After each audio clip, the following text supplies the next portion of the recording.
Vous avez fait réparer une fissure, une infiltration ou un problème d'humidité. L'artisan est passé, vous avez payé la facture.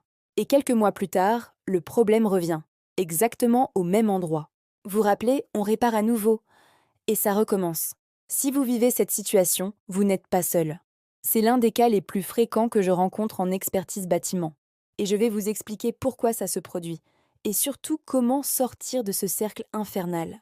Je suis expert en bâtiment indépendant, et aujourd'hui je vous donne la méthode en 5 étapes pour régler définitivement une malfaçon récurrente. Restez jusqu'au bout, parce que la dernière étape est celle que presque tout le monde oublie, et c'est souvent elle qui fait la différence. Première chose à comprendre, si un désordre revient, c'est qu'on a traité le symptôme, pas la cause. Je vous donne un exemple concret. Vous avez une tache d'humidité sur un mur intérieur. Un artisan passe, ponce, applique un traitement anti-humidité repeint. Impeccable. 3 mois plus tard, la tache réapparaît. Pourquoi? Parce que personne n'a cherché d'où venait l'eau. Est-ce une infiltration par la façade? Une remontée capillaire depuis le sol? Un problème de ventilation qui crée de la condensation? Tant que la source n'est pas identifiée et traitée, vous pouvez repeindre 100 fois. Le problème reviendra 100 fois. C'est la même logique pour les fissures. Si la fissure réapparaît après rebouchage, c'est que le mouvement qui l'a créée est toujours actif. Reboucher ne sert à rien tant qu'on n'a pas stabilisé la structure. Passons à la méthode. Première étape, documenter. Avant toute chose, vous devez constituer un dossier solide. Pourquoi? Parce que si vous devez faire jouer une garantie, engager la responsabilité d'un artisan ou solliciter votre assurance, vous aurez besoin de preuves. Concrètement, prenez des photos datées à chaque apparition du désordre.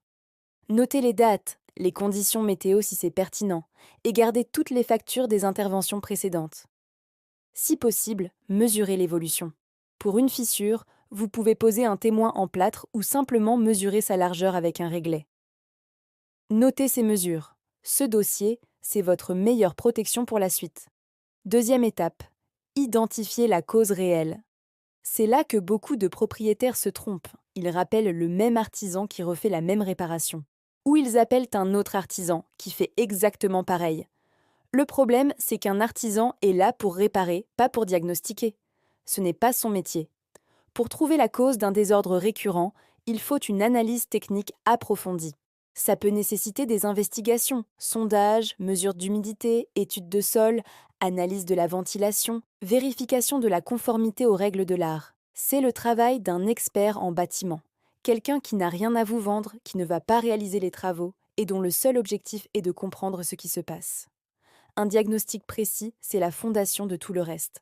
Troisième étape, déterminer les responsabilités.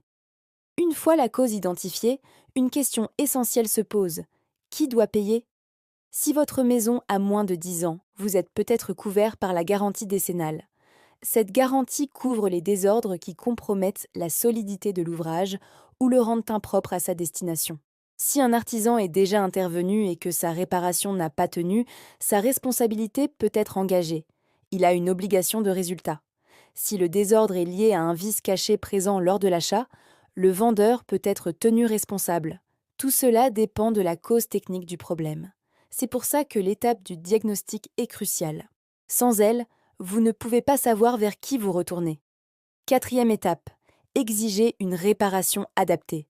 Maintenant que vous connaissez la cause et les responsabilités, vous pouvez demander une vraie solution. Pas un rafistolage, une réparation définitive. Cette réparation doit traiter la cause, pas seulement le symptôme. Si l'humidité vient d'une fuite en toiture, il faut réparer la toiture avant de traiter le mur intérieur.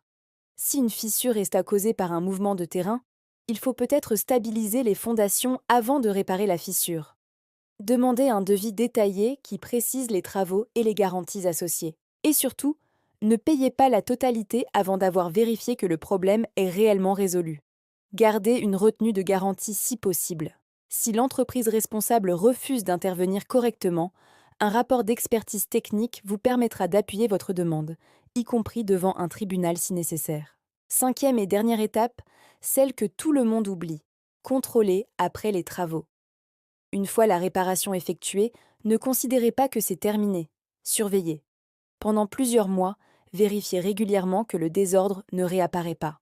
Si vous avez fait appel à un expert pour le diagnostic, Vous pouvez lui demander de repasser pour valider que les travaux ont été correctement réalisés. C'est cette vigilance qui vous évitera de revivre le même cauchemar dans 6 mois ou 1 an.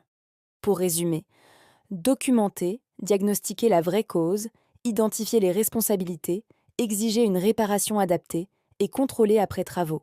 C'est la méthode pour en finir avec une malfaçon récurrente. Si vous êtes confronté à un problème qui revient sans cesse et que vous ne savez plus quoi faire, un regard extérieur et indépendant peut tout changer. Vous trouverez le lien vers notre site en description pour demander un premier échange. Et si cette vidéo vous a été utile, pensez à vous abonner. On se retrouve très vite pour d'autres conseils qui protègent vraiment votre maison.